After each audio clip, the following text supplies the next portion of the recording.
ನೋಡ್ರಿ, ಈಗ ಅವ್ರಿಗೆ ಸಹಜವಾಗಿ ನೀವೆಲ್ಲ ಮಾಧ್ಯಮದಲ್ಲಿ ಬಂದಿದೆ, ಅದನ್ನ ನಮ್ಮ ವರಿಷ್ಠರ ಗಮನಕ್ಕೆ ನಾನು ತರ್ತೀನಿ. ಯಾಕಂದ್ರೆ ನಾನು ಒಬ್ಬ ಜವಾಬ್ದಾರಿ ವ್ಯಕ್ತಿ ಜಿಲ್ಲೆದ್ದು. ಯಾಕೆ ಈ ತರ ಮಾಡ್ತಾ ಇದ್ದಾರೆ? ಮನುಷ್ಯ ಅವಕಾಶ ತಗೊಂಡ ಮೇಲೂ ಕೂಡ ಪಕ್ಷಕ್ಕೆ ದ್ರೋಹ ಮಾಡ್ತಾರೆ. ಇವ್ರಿಗೆ ಅವಕಾಶನೇ ಕೊಟ್ಟಿಲ್ಲ ಪಕ್ಷ ಅಂದಾಗ ಇವ್ರು ಮಾತಾಡಿದ್ರೆ ಸಹಜ. ಅವಕಾಶ ಎಷ್ಟು ಸರಿ? 4 ಸರಿ. ಇವ್ರಿಗೆ 2 ಸರಿ ಶಾಸಕ, ಜಿಲ್ಲಾಧ್ಯಕ್ಷ 8 ವರ್ಷ, ಮತ್ತೆ ಇನ್ನೇನು ಕೊಡ್ಬೇಕು ಪಕ್ಷ? ಅವ್ರ ಪುಸ್ತಕದಲ್ಲೇ ಬರ್ದಾರ್ರಿ. ನನಗೆ 2008ರಲ್ಲಿ ನಾನು ಸೋಲೋದಕ್ಕೆ, ವಿಜಯಾನಂದ ಕಾಶ್ಯಪ್ ಸೋಲೋದಕ್ಕೆ ನಾನಾ ಕಾರಣ ಅಂತ ಪುಸ್ತಕನ ಪ್ರಿಂಟ್ ಮಾಡ್ಯಾರ. ಓದ್ರಿ ಅದನ್ನ.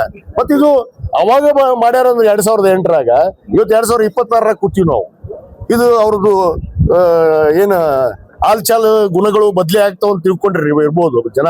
ಯಾವ ಬದಲಿ ಆಗಿಲ್ಲ, ಆಗೋದಿಲ್ಲ. ಸರ್, ಬರದ ವರದಿಯನ್ನ ಅಧಿಕಾರಿಗಳ ಅಂಕಿಅಂಶಗಳ ಮೇಲೆ ಕೊಡ್ತೀರಾ ಅಥವಾ ಎಲ್ಲಾ ಮತಕ್ಷೇತ್ರದ ಶಾಸಕರ ವಿಶ್ವಾಸಕ್ಕೆ ತಗೊಂಡು ವರದಿ ಕೊಡ್ತೀರಾ? ಖಂಡಿತವಾಗಿ ನಮ್ಮ ಜಿಲ್ಲೆಯ ಎಲ್ಲ ಶಾಸಕರು ಪಕ್ಷಾತೀತವಾಗಿ, ಅದು ಬಿಜೆಪಿ ಇರ್ಬೋದು, ಬೇರೆ ಪಕ್ಷದವ್ರು ಇರ್ಬೋದು, ಆ ಎಲ್ಲ ಶಾಸಕರ ಒಂದು ಸಲಹೆಯನ್ನ ತೆಗೆದುಕೊಂಡು ಸಭೆಯನ್ನು ಮಾಡ್ತೀನಿ. ನಾನು ಕರಿತೀನಿ 2 ದಿವಸದೊಳಗೆ. ಇವತ್ತು ಪರಿಶೀಲನೆ ಮಾಡಿ ಅವರು ಬರ್ತಾ ಇದ್ದಾರೆ. ನಮ್ಮ ಶಾಸಕರು ಎಲ್ಲರಿಗೂ ನಾವು ಈಗಾಗಲೇ ಮಾಹಿತಿ ಕೊಟ್ಟಿದ್ವಿ. ಅವರು ಬರ್ತಾರೆ. ಅವ್ರ ವಿಚಾರಗಳನ್ನು ತಿಳ್ಕೊಂಡು ಅಧಿಕಾರಿಗಳು ಏನ್ ಹೇಳ್ತಾರೆ, ಅಧಿಕಾರಿಗಳು ಎಲ್ಲಾದ್ರೂ ಬಿಟ್ಟಿದ್ರೆ ಯಾರ್ದಾದ್ರು ಕೆಲವಷ್ಟು ಜನಕ್ಕೆ ಏನೋ ಅನ್ಯಾಯ ಆಗಿದ್ರೆ